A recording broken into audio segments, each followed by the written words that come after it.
In Corporita Bonanza, with Hanan Awaad, we will talk about several topics, and we will meet successful people and experts in many fields to learn about their success stories and learn from them how to empower ourselves and stimulate our creativity. We will also review important books that enriched our lives. This program is for you, whether you are an employee or searching for your next big opportunity, or managing a business, or a student, or a parent. I'm Hanan Awaad. The world is my canvas, and success is my paint. Connect with me and my guests at president@corporita.ca. In Corporita Bonanza, we will learn from each other, and we will grow together.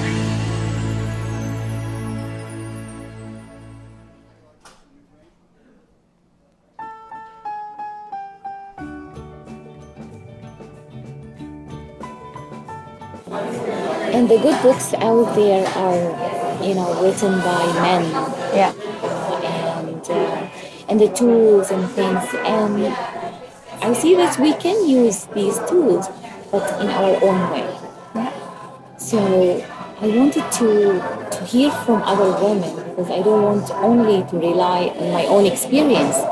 So now you are studying, you are working, Yeah. you have this social enterprise, and I bet you are so busy. Yeah. So let's first start. How many roles you have? How many hats you wear every day? Okay.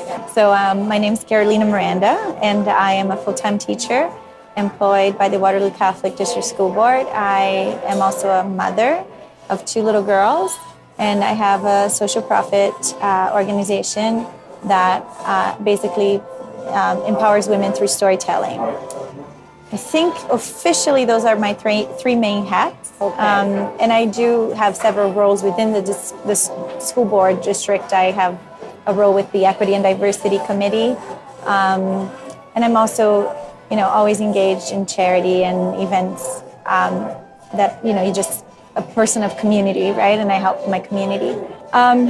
So you were talking about tools. I was thinking about that coming here. To be quite honest, I haven't always been the best at managing my time.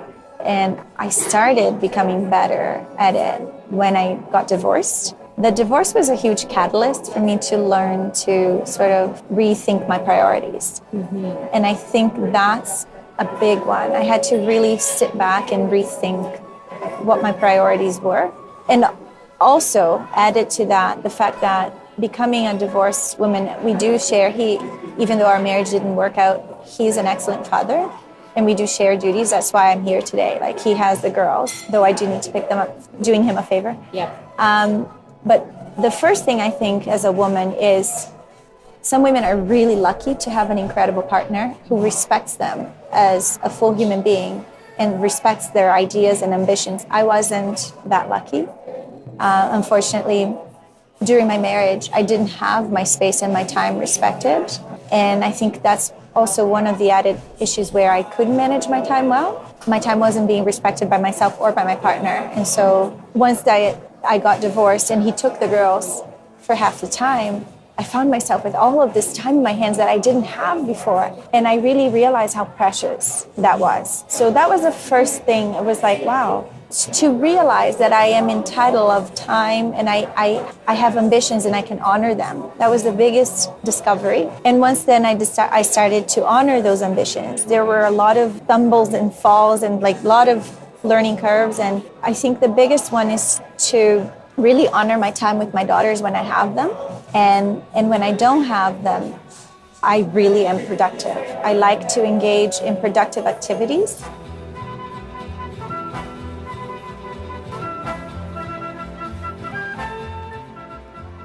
Do you judge if this activity is productive or not? And sometimes it's an introverted production, like you don't see it, but it's happening in my brain.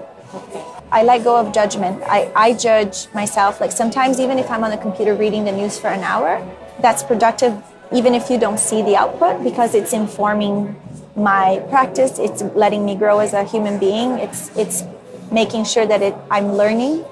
So my productivity is to be engaged. Or sometimes it's about also not being engaged so that I can I can restore myself. So it's about respecting. I think I learned to respect myself and honor myself. So, there will be an evening where I'll shut everything down, computer, I'll just put soft music, and I'll have a long bath, and I will take care of myself and nourish my body, and I'll go to bed early. And then the next day I'm ready to go. And I think it comes down to learning to respect your intuition, not to be so vague, but things like, for example, I started realizing television really took away from not only my productivity, but from my soul. So I don't watch TV. I haven't watched television for the last 2 years. I don't. Oh my God. In 2007, we took the decision and we don't have cable, we don't have television. Yeah. We see things on online. The screen. Yeah. But it's planned. Yes. It's part of the day. Yes. Yeah. So my daughters too, they are only allowed to watch television on the weekends, and I have Netflix, so they don't watch TV. We do have a screen. My family is from Brazil, so they live abroad, and my brother is in Spain.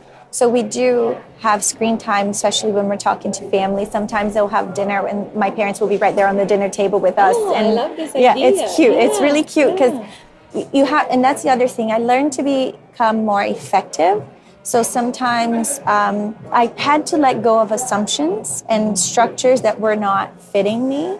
So, for example, I have to honor my family. My family is 10,000 miles away, and there are time changes between the countries. So, the research says don't have a computer when you're having, dinner. Yeah. Of course. But if it's a family member that is engaging in conversation with my daughters, I'm going to have the computer on the table. So I really had to gauge what fits me and what doesn't fit me. Is this adding to my life, or is it taking away from my life? And that feeling of, okay, this is adding to my life. It's not hurting me. It's actually complementing me. So this is welcome into my life. The other thing I did about 2 years ago again, or a year and a half ago, I quit drinking.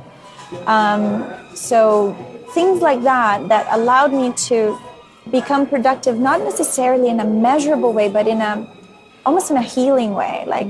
I really have started learning what it means to love myself more and taking self-care very seriously. So that in itself, because I'm a more healed person, has allowed me to become more empowered and more productive. Yeah.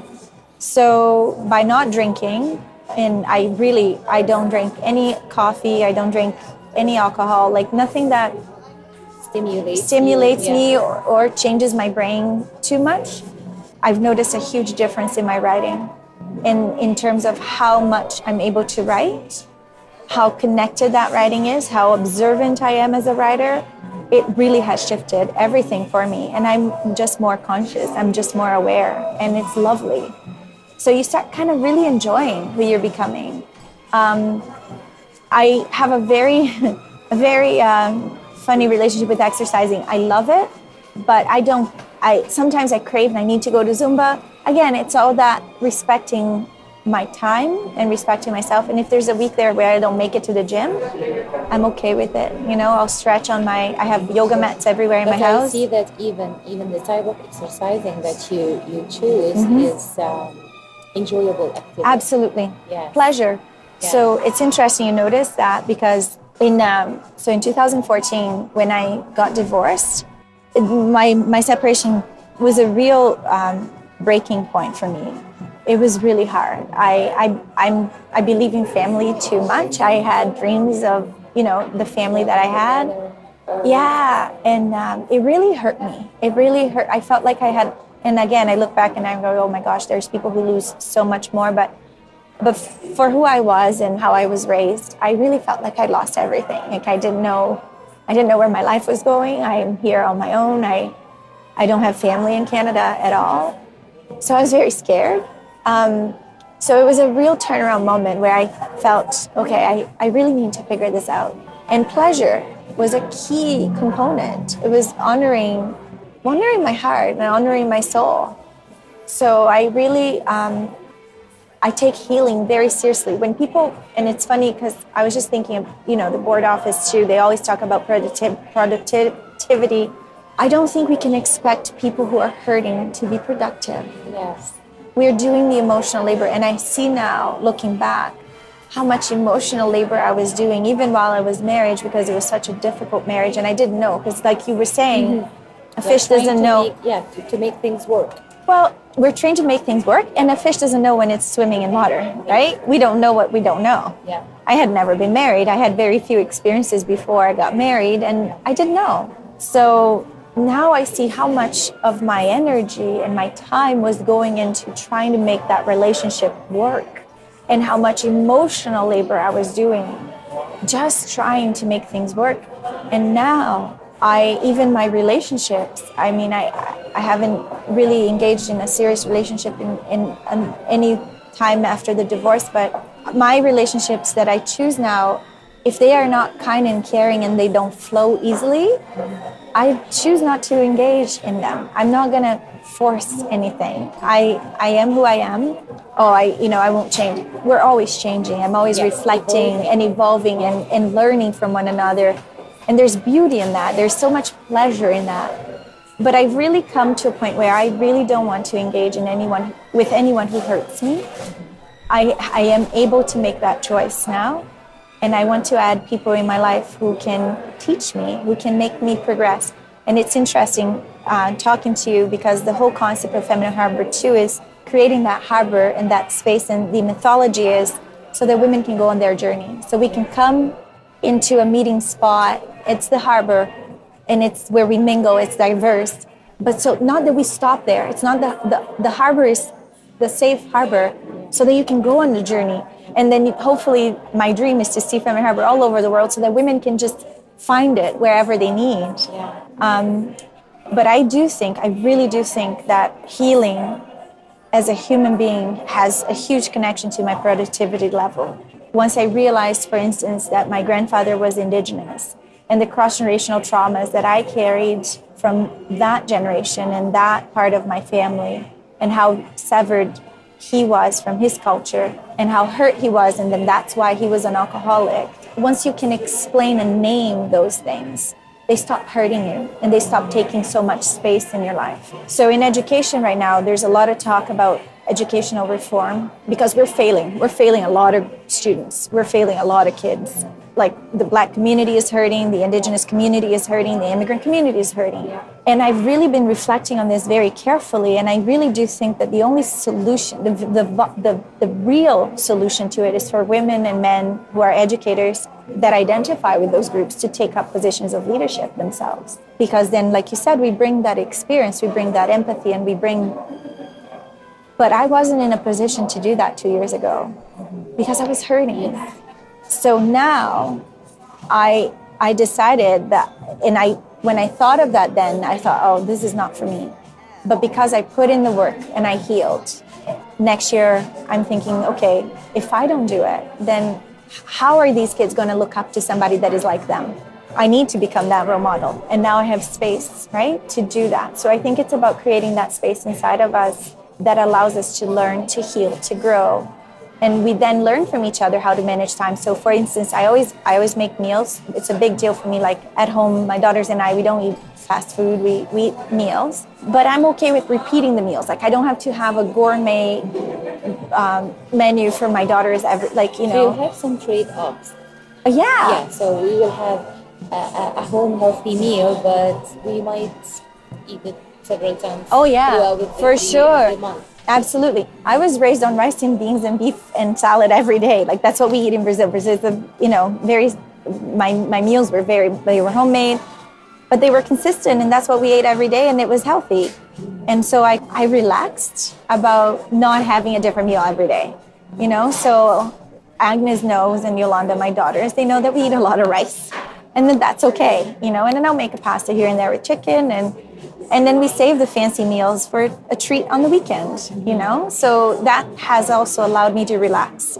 So that is also predictability. It adds predictability. I know I can do that every week, and it's okay, and we eat it.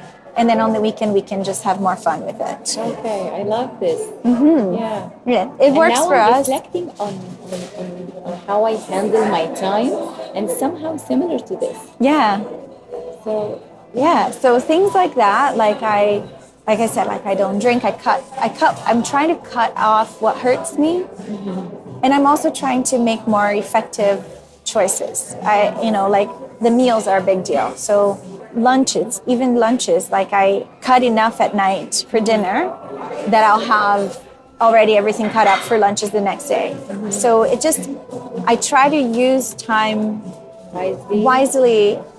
I don't sleep a lot. I think most people probably need more sleep than I do. I sleep about 5 hours a day because I'm truly excited. Like I enjoy living. I enjoy reading. I enjoy learning. I enjoy so.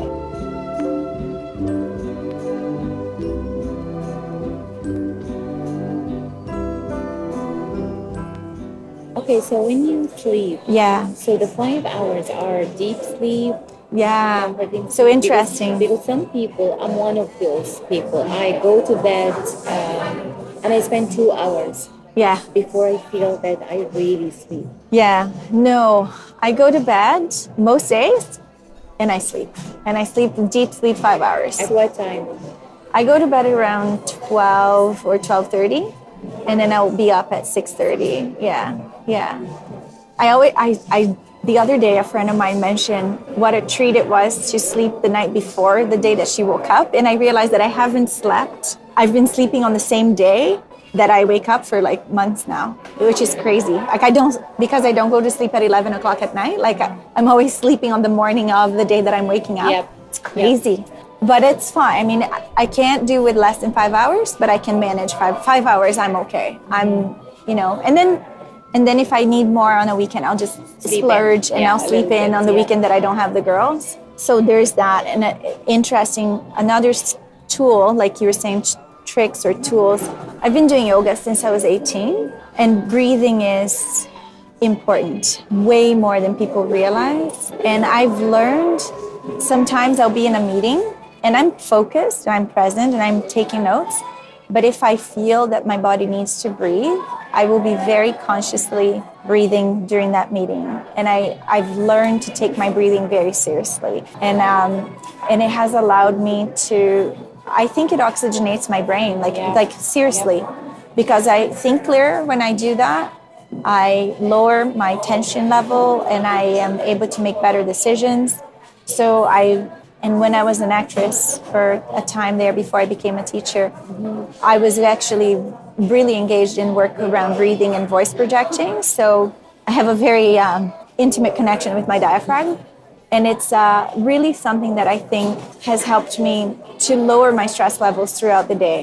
Sometimes when you're teaching 18 kids and 6 of them are like really rowdy, it doesn't work. It's not like I'm not infallible. I'm not perfect. But I think I'm learning more and more to be very conscious of my breathing, and it really makes a difference in how controlled, how effective I am, and how good a decision maker I can be in terms of, again, making effective and efficient decisions, combining things. And I do a lot of that. Like I'll try to combine things. So for example, things that seem simple and silly, but there was the March for Sciences this weekend, March for the Science on Saturday. And I really wanted to go. And I had my daughters. I think very quickly. So I thought, okay, we can make posters, and that's a craft. They can paint. And we can enjoy our time that way. And we can still go to the march, and we're still going to get a walk around the block because people are going to march. And so I try to think in a way that combines things. I always say I bundle activities. Bundle them. Yeah. Yes, I always bundle them. So when I'm planning for my day, and I think, okay, what can I do that can fit together? Exactly. I try not to think in silos. It really hurts my brain to think in silos. I think of the big picture and the little picture, but then I always look at the little picture and I see, okay, you go with this one, you go with this one, and I try to maximize my time that way.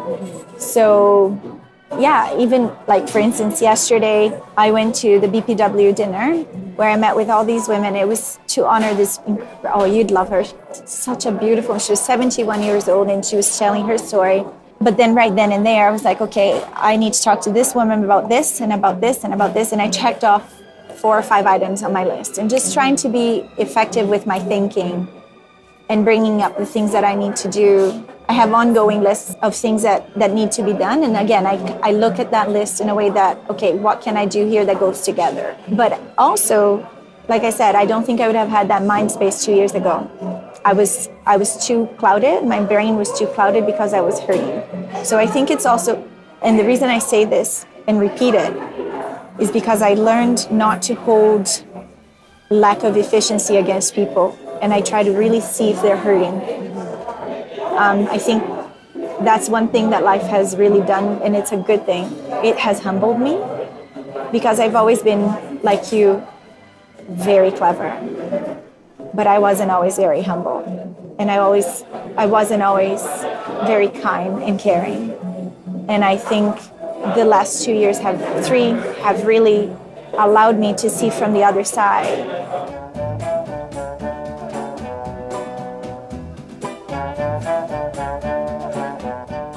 It's very interesting that you wrote the word humble. I just said it a few days ago.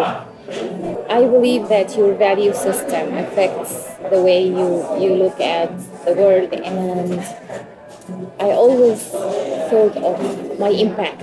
What's my impact? What's my impact? And I changed recently to contribution. Yeah.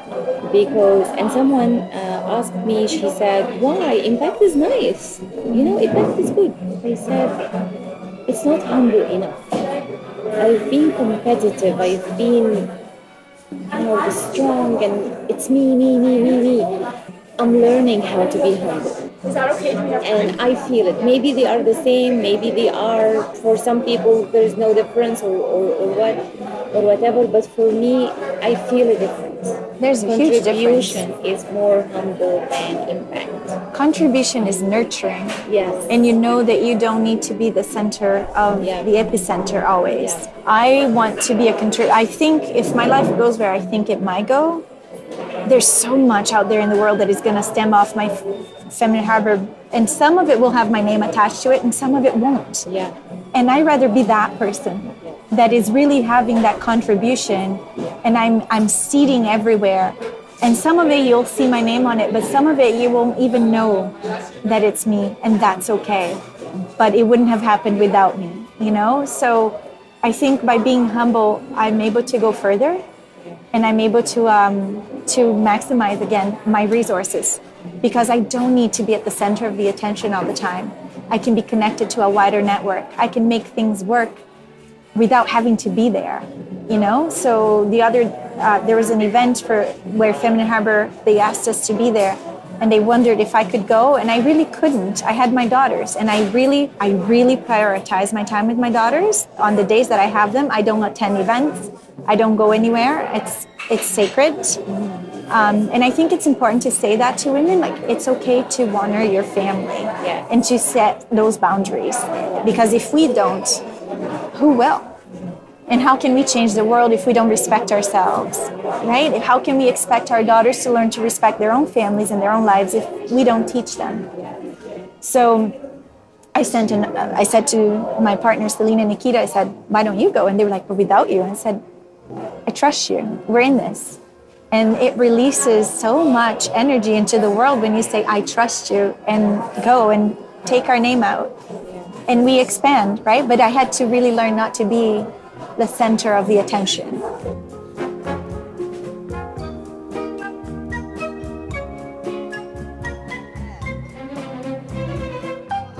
Another thing, it's control. Absolutely. So when you were telling this story, it's your willingness to let the control of your hand to someone. Absolutely. It's not only that I trust you and I'm willing to give you the control. Absolutely. And it's lovely. It's funny because it's counterintuitive. People think that that's dangerous? It's scary. It's scary. Yeah, I'll be honest with you. For me, it's scary. But I think when you find the people that you trust for certain jobs, and there are certain things that I wouldn't trust, and that's where I think professionalism still has to go hand in hand with, like, there are things that I wouldn't necessarily put on Selena's hands. She is 23, and Nikita, and then I would put it on Sarah's hands, who's 50. We have a very clear understanding of boundaries. I think to release control, it goes hand in hand. You have to really have a clear understanding of boundaries and potential and understanding of what each other's roles are. Vanity doesn't need to be in that mix. I think a lot of the things that I think back to who I was, there was a lot of vanity. Women in general, I think, are still struggling with that vanity and that competition against other women. And I'm not sure at what point it changed, but I remember clearly thinking to myself, I don't want to be vain. I don't remember what happened or but it was one of those things like, what else can I let go? And I thought, I don't want to be vain. That's not who I want to be. And when I did that, it was a huge turnaround in my life, because I realized it's okay. I know I'm loved. I know who I am. And I'll say yes to things that the universe sends my way, and it will be okay. And it really freed mind space, heart space for other women to come into my life. And it was a plus. It was, other women who do other amazing things that I'm learning from and that contribute, and then you start creating a network. And I think that's when culture changes. So those are some of the things that I do. I do, honestly, when my daughters are watching Dora the Explorer, that's the other piece with mothers and women. I think we created a culture where women think that they have to be there all the time doing everything with their children. If they're watching Dora the Explorer, or if they're playing with blocks, I'll be reading books that are grown-up books I'm not always there. I mean, I'm always there with them if they need me, but I don't like playing with my daughters, and they know that. I read them stories. I make them healthy meals. So how do you explain to them? Because this is, I believe, something that all mothers struggle. Yeah. Multitasking and doing something while they are with their kids. Yeah. I've been guilty of this. Yeah. So we are watching The Big Bang, for example, because my kids, they love, mine are teenagers. Yeah. And I'm sitting and I'm doing what I'm doing, and they laugh and they ask me, "Oh, did you listen? Did you hear this?" And I say, "Oh no, I didn't actually, listen to what they are saying," and I feel guilty. Do you? When I think back to my childhood, I had so much less attention and presence from my parents than what my daughters have now, that I am okay with it. And when I think of how much my daughters have in terms of, it's okay. I don't need to know everything about Dora. And I just tell them, this is your thing and this is mine. Like, I'm reading a book and we're sharing space. I really like that expression, share space with you, which means I'm here, you're there, and I know you're there, and I love you, and I don't need to be you, and you don't need to be me. We don't need to invade each other's space. You can do your thing, I can do my thing, and we can be respectful of each other's space and still be there for one another.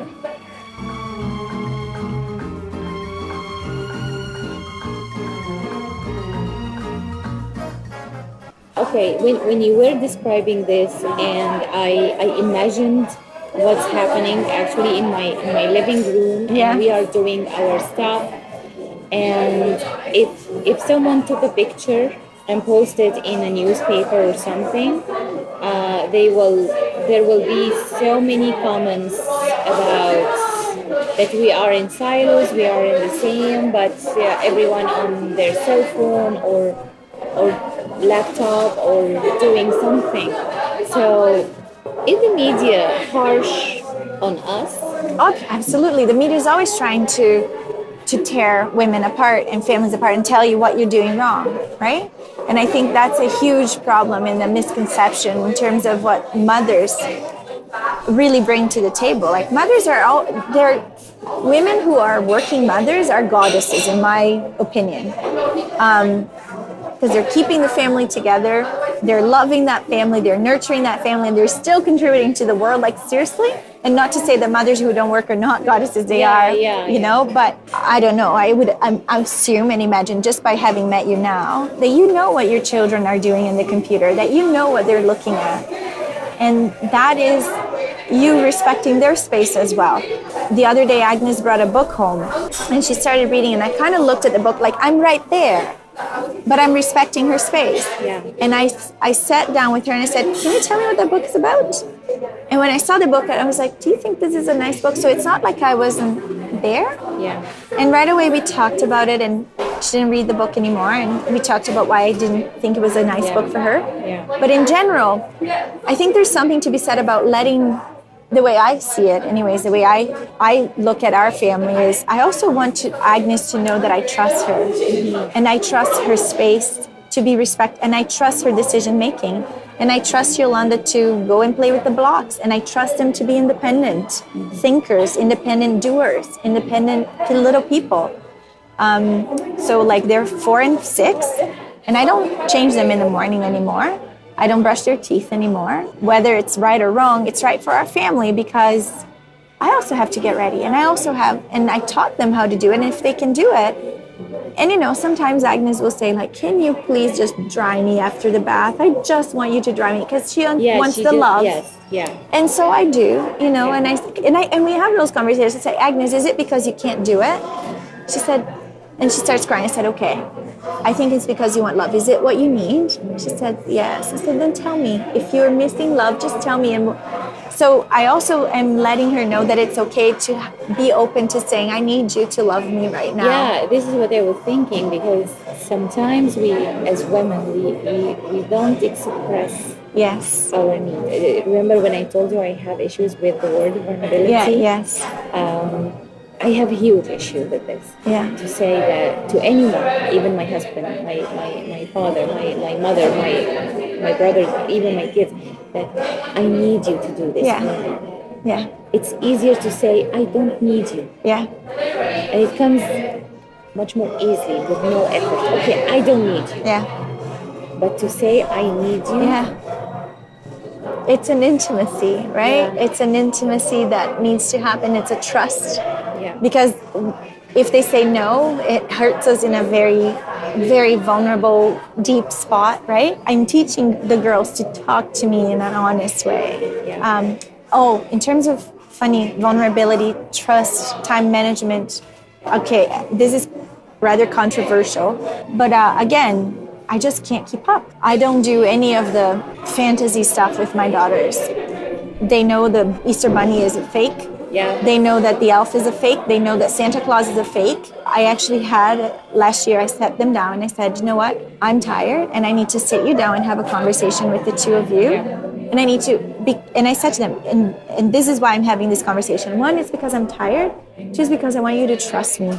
And the trust can only happen if I tell the truth. So here's the truth. And I told them, everything's a made-up story. Yeah, and just the story. It's just a story. Yeah. But it was consuming me. Yeah. Like having to put up a tree, having to, and having to do this and that and that and that. And none of it is true. And so I allowed myself, I have a very truthful relationship with my daughters, and they know that trees are true, that trees actually, they have sounds, and we go feelings. A few weeks ago, the weather was nice one day, and we went to Victoria Park, and the whole time the four of us were debating, do plants have feelings or not? So yes, but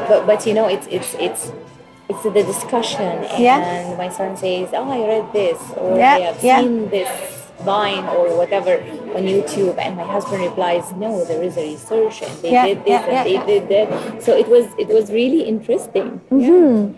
And so And that, this is something that when it comes to spending time with kids, it's the content. Yes. You spend time, but doing what? yes.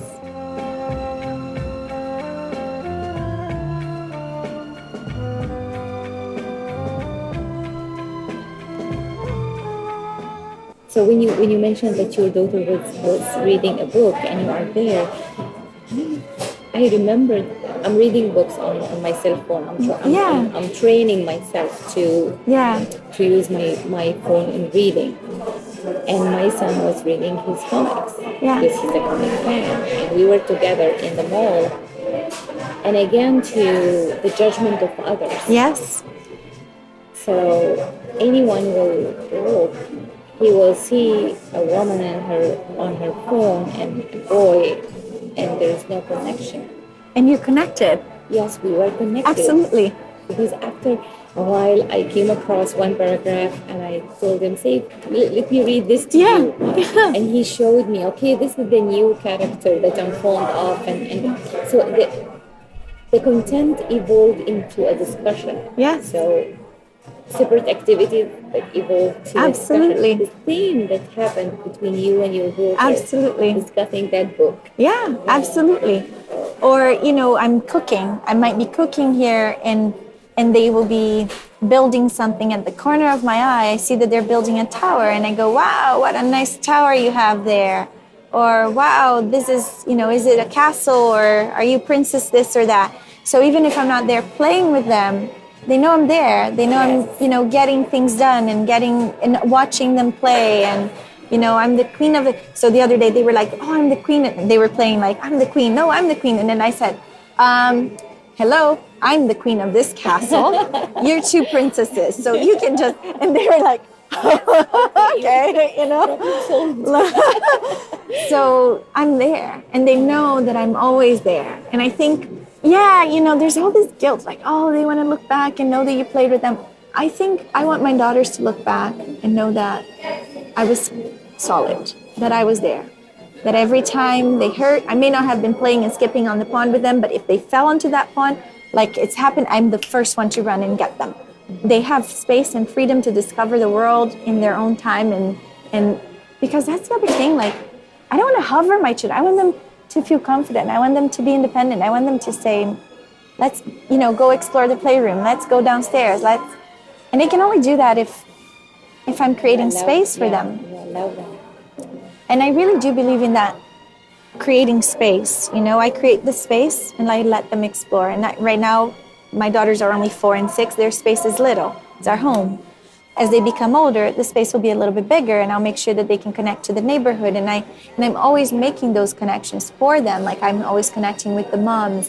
So I may not be right there with them, but I'm around them all the time, creating a safer community for them by bringing women together. There's nothing that I do that I don't have my daughters in mind, but I don't need to be right there with them. And like you said, there's a lot of judgment that is just... And you now mentioned the guilt. Yeah. And when I was younger and my kids were younger, I suffered this a lot. Mm-hmm. Especially when I'm comparing myself to my mom, who was a housewife, worked with masters and all these things, but she chose to stay at home. Yeah. And there was always this comparison. It was heavy on me. So you mentioned this now, the guilt. Yeah, and I really resolved my guilt. I think, and again, reconnecting to my indigenous ways of thinking, one of the mythology that I really love, and I do believe in it because it's sort of present in different cultures, is that our children choose us. They choose the parents that they want to have. It's almost like before you come onto this world, you know your life. You kind of know the life you're going to have. And this is new. Is it new to you? Yeah, I cannot understand it even. If you think about a baby, they're coming. It's an old soul that's coming into this world, right? And they know they're present. They're always present, and they choose you. They know you're going to be here to guide them. I chose my father. I chose my mother to guide you. Yeah. So why I judge them? Why I have conflicts with them? Because maybe they didn't, by not becoming who they needed to be, they caused that conflict with you, right? That is where my guilt went. out the window because I realized if they chose me, my job is to be myself. My job and my contribution to these little girls' lives and their guide, I'm here to guide them. If they chose me as a mama, I need to become the woman that I need to be so they can look up to me, because ultimately children don't learn, they learn by example. They soak up everything they see. I see it with my students, I see it with my daughters. And that's where my guilt really disappeared. It was when I realized, okay, then I'm gonna be the woman that you chose. I'm gonna be that woman. And you're gonna be proud of your mom, and I'm gonna become the woman that I need to be.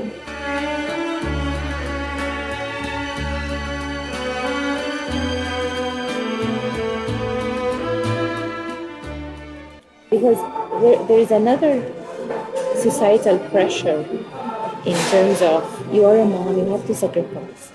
Many women sacrifice their careers, their dreams, and their ambition, because if I want to be successful in this, I have to give up something. So I always talk about the trade-offs, but in terms of prioritizing, but not giving up something because of something. Yeah. Or maybe because it happened to me, that you postpone it, or you reschedule it in your life. Yes.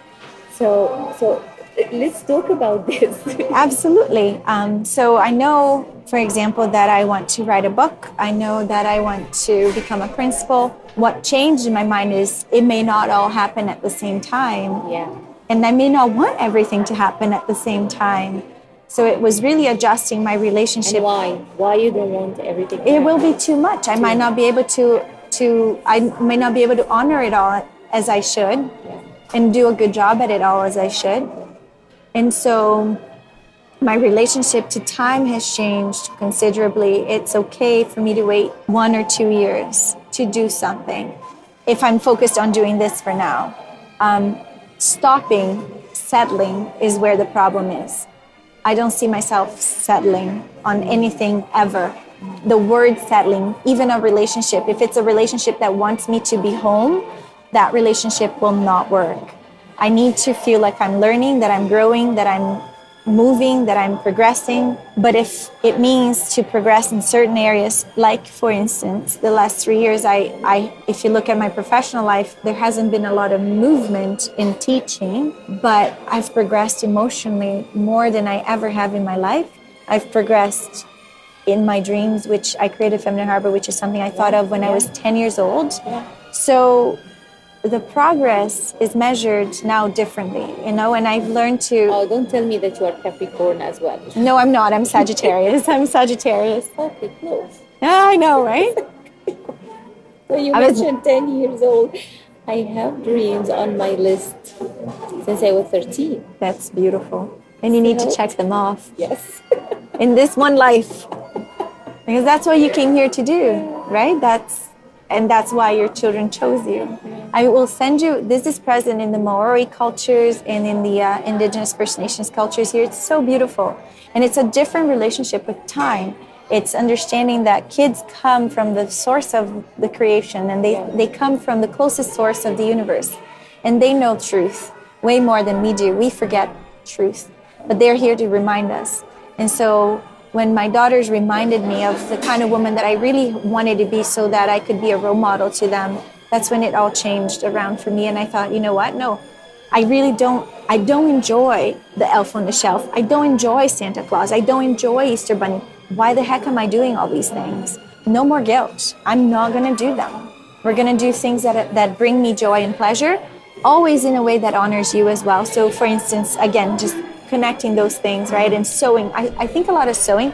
My grandmother was a seamstress, an incredibly skillful seamstress. And for the longest time, I had this sewing machine on my table, and nothing happened. I can't sew. But I realized that I sew in different ways. I sew words, I sew with writing, and I sew people, and I bring things together. And that seamstress soul is in me in a different way. And that's when I was able to get rid of the sewing machine. Even again, that guilt. And I realized, no, my grandmother is in me. This is not the tool, a different tool, but she's there. That was part of the healing, like honoring my grandmothers and knowing that they live in me. But, you know, this weekend I also took them to a live music concert at Neruda Productions. I don't know if you know them. Isabel. Yeah, she's going to be our speaker next this summer. Okay. Yeah. So, you know, it was a family event, and it's something I love. I love live music. And so I took them with me, and they love it too. Now they're learning to love it. And I realized that there's a lot that I love that can be a shared experience with my children. Yeah. This whole culture around kids' interests, and their interests are important, but I think we underestimate them a lot. Yes. And the more I align my children with my interests, also always respecting the fact that they are children. I don't take them to a concert at night. Absolutely not. But on Sunday, there was another event, a fundraiser, another family concert at the Regional Museum. And there was this spectacular guitar player. And Agnes, who's 6, she sat there and she was fascinated. And he was playing the classical guitar and she was just fascinated. And she looked at me and said, "That's beautiful, Mommy." And I realized, wow, my daughter's learning to appreciate beauty. Yes. Not through kid stuff only. You know, she has her kid stuff time, but I really try to honor what I love and include them. That is a huge part of my time management too. So those are some of my things that I do. I love it. Is it? Yes. I don't know if it's funny.